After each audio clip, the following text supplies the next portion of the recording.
rencontré Quentin, il voyait son père qui alors était hospitalisé. Et son père, compte tenu à la fois de son état de santé, mais aussi en pensant à l'avenir de son fils, avait donné une autorisation pour travailler une adoption simple.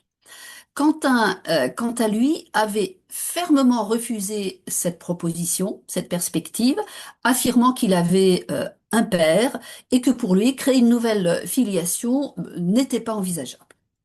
Par contre, s'ouvrir vers l'extérieur, sortir du collectif où il vivait, puisqu'il était accueilli dans un foyer, rencontrer des nouvelles personnes, créer de nouveaux liens durables, correspondait complètement à sa demande.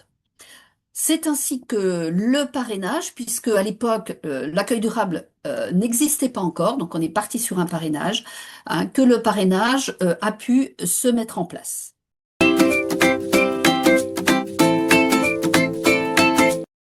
Le second, donc Quentin, c'est encore notre cas. Là, nous ne voulions plus adopter parce que nous nous trouvions trop âgés. Voilà. Et Marie-Laure nous a parlé de Quentin parce elle a senti que nous avions des choses à partager. Quentin était un gamin très, très curieux. Nous avions envie de donner, de transmettre des choses. Et ce gamin était tout à fait à cette image-là. Et en plus, il n'était pas adoptable non plus, puisque son père était encore vivant et était gravement malade. Ce gamin était en souffrance, en fait, parce qu'il était, comme disait Marie-Laure, sur le fil du rasoir. Et en fait, il avait besoin, effectivement, d'un lien particulier. Alors, nous, en discutant avec Marie-Laure, on a trouvé ce projet. En fait, finalement, on s'est dit, oui, ce serait dommage de passer à côté d'un échange comme celui-ci. Et dans cet échange, l'échange a tellement été bon que nous avons eu envie d'un côté comme de l'autre, ensuite de fonder une famille ensemble. Il y a eu les deux profils qui collaient. On a eu la chance que ce gamin, il parlait beaucoup. Voilà, il était ouvert. C'est vraiment un bijou. Mais les choses ont évolué de manière spectaculaire, je crois. Parce que je pense il y a eu d'entrée un terrain qui lui plaisait. Le lien s'est construit vraiment dans le temps, progressivement. Même s'il y a eu un coup de cœur très rapide. Au départ, il cloisonnait beaucoup. Il y avait le foyer, puis il y avait chez nous. Chez nous, il était adorable. Au foyer, il n'était pas toujours super. Mais on communiquait entre nous avec les éducateurs. Et ça nous a permis effectivement d'amener ce jeune vers ce qu'il avait envie. Il a découvert chez nous l'architecture avec le château de Pirou. Il s'est pris d'amour pour les vieilles pierres. Il a commencé à bricoler avec moi, avec son père. Et c'est vrai que ça l'a vraiment amené à se découvrir lui-même et à trouver ce métier qui lui va si bien. Voilà. Donc pour nous, c'est une grande réussite. Il ne fallait pas qu'il dise papa ou maman. Au foyer, on lui disait que c'était pas ça. Il pouvait nous appeler Tata ou tonton, mais ça le faisait pas. Or, on avait inventé Mamata et Papatat.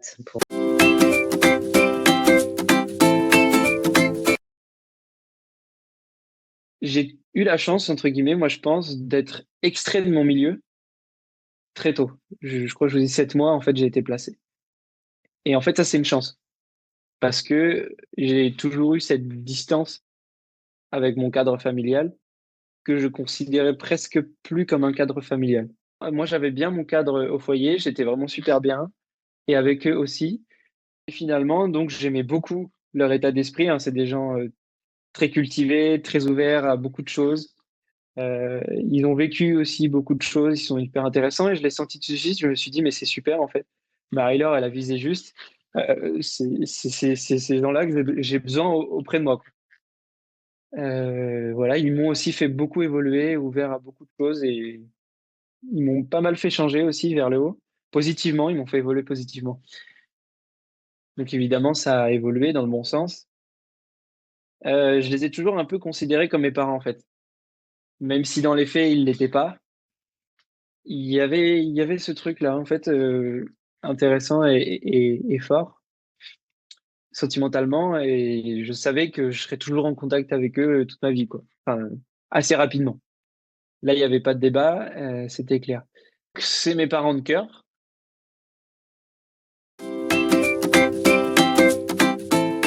On ne sait jamais quand on commence à mettre en place un projet ce qui va advenir. Voilà. Et ça, c'est vraiment important. Quand on part sur du parrainage ou de l'accueil durable et bénévole, il faut se dire par rapport aux candidats que on est bien dans ce type de projet, hein, que l'adoption n'est pas le projet sous-jacent.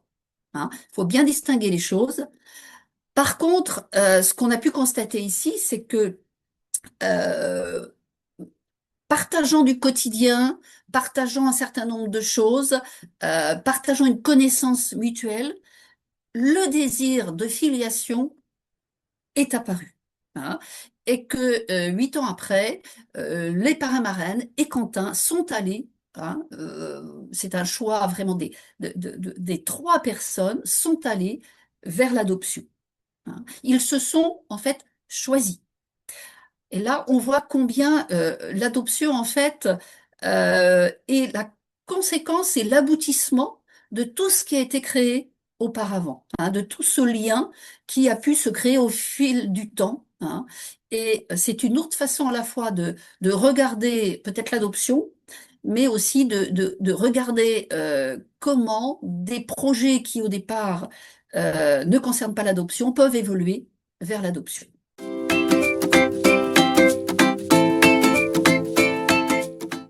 Oui, Quentin, à la base, ne voulait pas être adopté. Hein. Lui, c'était pour avoir. En fait, au départ, on a fait ça pour, euh, pour, euh, pour qu'il ait une relation autre, qu'il ait un lien extérieur pour l'aider. Mais ça, normalement, nous, on ne voulait plus adopter, lui ne voulait pas être adopté. Donc, c'est les grandes surprises des, de ce qui se passe quand on rencontre un gamin. Ouais. Le premier, c'est vraiment qu'on voulait adopter, et le deuxième, qu'on ne voulait plus. Et franchement, c'est une expérience fabuleuse. Mm.